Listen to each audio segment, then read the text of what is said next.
Dear students, welcome to our YouTube channel math by Bhanu Pratap.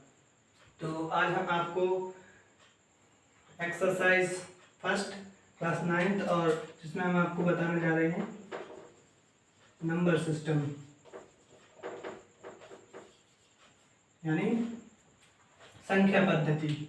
तो देखिए, इसमें कुछ मोस्ट इम्पोर्टेंट डेफिनेशन है, उनके बारे में हम आपसे डिस्कस करेंगे और साथ ही साथ मैं आपको पूरा का पूरा इनके बारे में डिटेल बताऊंगा ताकि आप इनसे रिलेटेड जो भी क्वेश्चन होंगे आसानी से सॉल्व कर सकेंगे।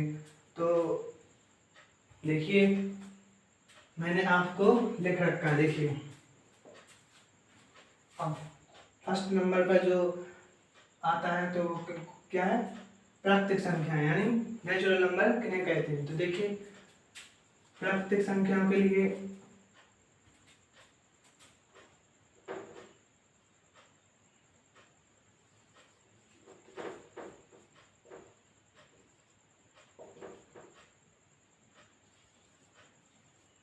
इस प्रकार से, यानी वे संख्याएं, अब हम आपको इसकी डेफिनेशन बनाना बताएंगे कि कैसे आप इसको डेफिनेट करेंगे।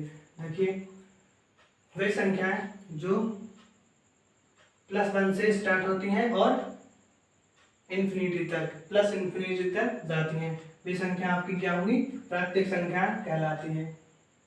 और प्राकृतिक संख्याओं को कैपिटल N से डिनोट करते हैं।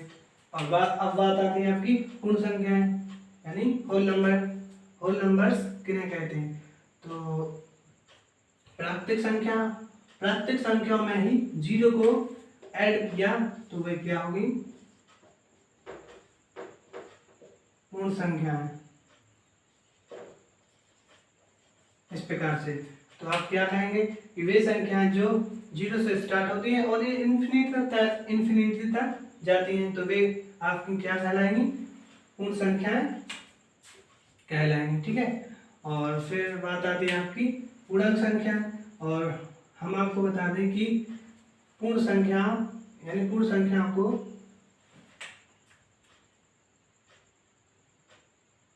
कैपिटल W से डिनोट करते हैं। और अब बात आती है आपकी पूर्णांक संख्या यानी इंटीजर्स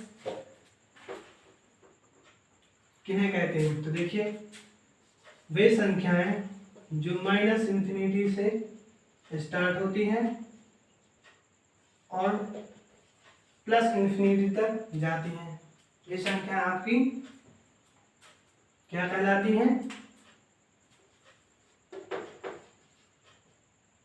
पूर्णांक संख्या या इंटीजर्स कहलाती हैं। देखिए, इस प्रकार से, यानी माइनस इन्फिनिटी से स्टार्ट होती हैं और प्लस इन्फिनिटी तक जाती हैं, वे संख्या आपकी क्या कहलाती हैं, पूर्णांक संख्याएं यानी इंटीजर नंबर्स कहलाती हैं। अब बात आती है आपकी जो मोस्ट इम्पोर्टेंट है, यहाँ से आपको समझ में रहा है। देखिए, हमने आपको बताया कि प्राकृतिक संख्या यानी जीरो से +1 से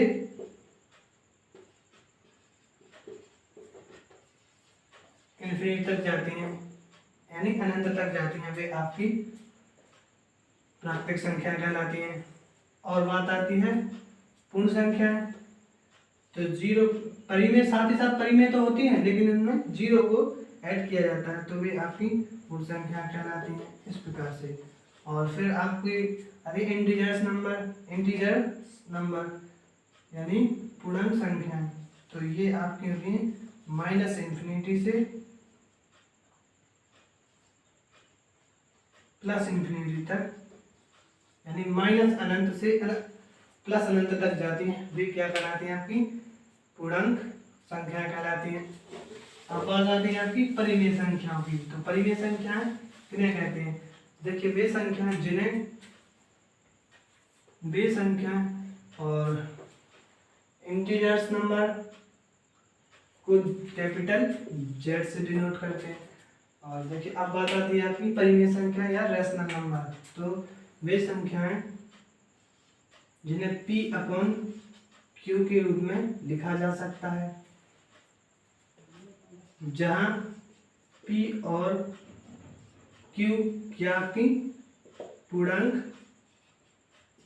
होती है, लेकिन Q नॉट इक्वल टू 0, यानी जो Q का मान है वो 0 के बराबर नहीं होगा, तो आपकी परिमेय संख्या कहलाएंगी। देखिए हमने आपसे पूछा, क्या पूछा, बताइए क्या +2 परिमेय संख्या है, तो आप कहेंगे यस, क्योंकि इसे P अपॉन Q के रूप में लिखा जा सकता है, क्योंकि 2 के अपॉन में 1 लिखा जा सकता है, इसलिए यह क्या है आपकी परिमेय संख्या। ठीक है, हमने आपसे पूछा -40 और अपॉन 0 क्या एक परिमेय संख्या है, तो आपका आंसर होगा नहीं, क्योंकि P अपॉन Q के रूप में तो लिखा गया है, और जो -40 है वो भी पूर्णांक है, और 0 है वो भी पूर्णांक है, क्योंकि पूर्णांक -∞ से +∞ तक। लेकिन जो कंडीशन क्या है, Q नॉट इक्वल टू 0, यानी Q का मान 0 के बराबर नहीं होगा,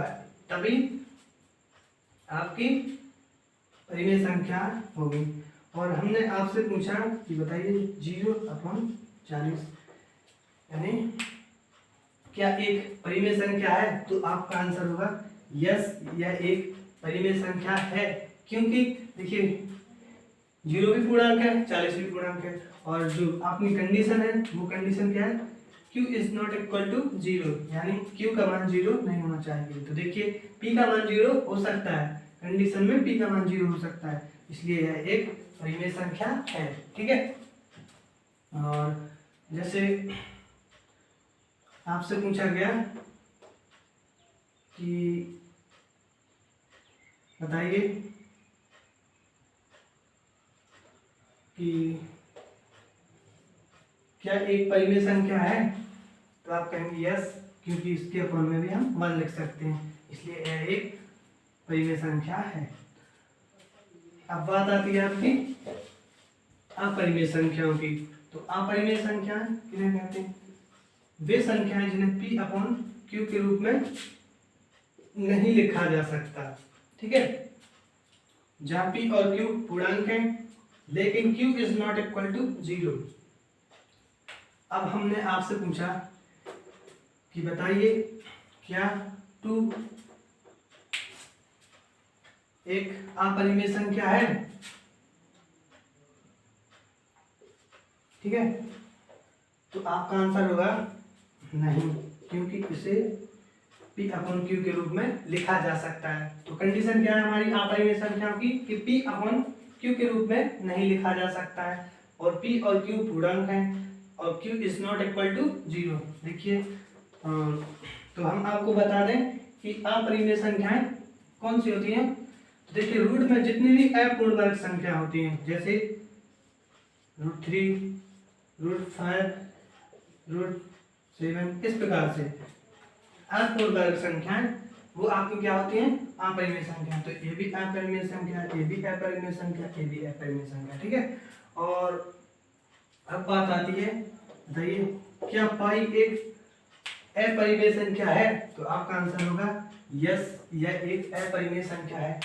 भाई आप सोचेंगे कि इसका मान तो था क्या 22/7, तो ये कैसे हुई।